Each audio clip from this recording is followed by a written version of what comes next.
Hey Threadheads, my name is Christina. I'm then Stina Says on the forums.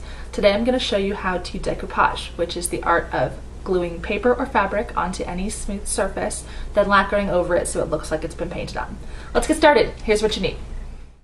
Mod Podge is an all-in-one glue and lacquer that is the crafter's best friend. I like to use foam brushes because they're dirt cheap from any craft store and it keeps from gunking up your good paint brushes. An old gift card works just as well as a brayer. Wipe clean with a damp sponge after every use. I'm using pictures cut from magazines, but almost any paper or fabric will do on any smooth surface that suits your fancy. In addition to all that stuff, I recommend a plastic drop cloth or tablecloth so that your Mod Podge doesn't stick to your material. Also, a fine grade sandpaper to smooth edges out. Now that you have all your stuff, let's start the first step. Using your brush, apply a light coat of Mod Podge to the back of each piece of paper. Place it where you want it and smooth it down with your fingers. Using your brayer or a card, firmly press the paper down and pull any air bubbles to the sides out from under the paper. Wipe off the card with a damp sponge immediately after use to prevent sticking or smearing of any excess Mod Podge. Keep your hands as clean as possible too. Repeat this step until your surface is decorated as you want it. Get as many air bubbles out as you can before it dries.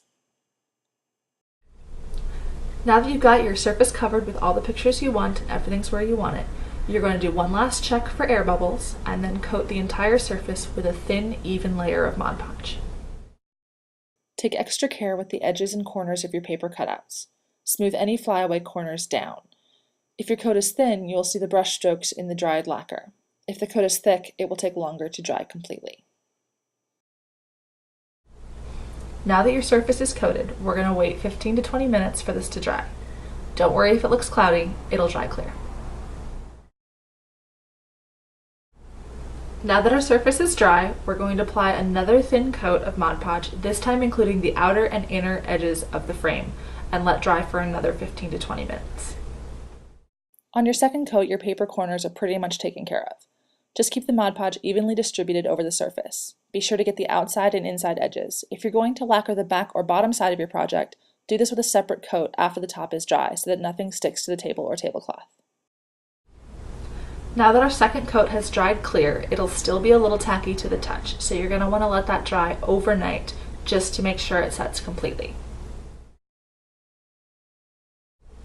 Once your project has set overnight, you're going to check all your corners and edges for any buildup of lacquer and then smooth those out with your fine grade sandpaper. Once that's done, your project is finished and you've got a unique custom decoupage surface. Love your Threadheads!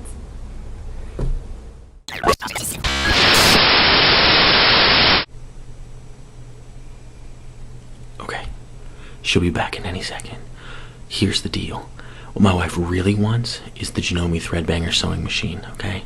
But since she doesn't have one, she's decoupaging everything, embroidering everything. Look, this used to be my cell phone, okay? I can't touch the touchscreen if it's been decoupaged. It doesn't make any sense, okay? This right here, this used to be my dining room wall, okay? Listen, I need you to give her the sewing machine. I can't take this anymore, all right? I'm running out of stuff, okay? Please. Help me. I need you to help me.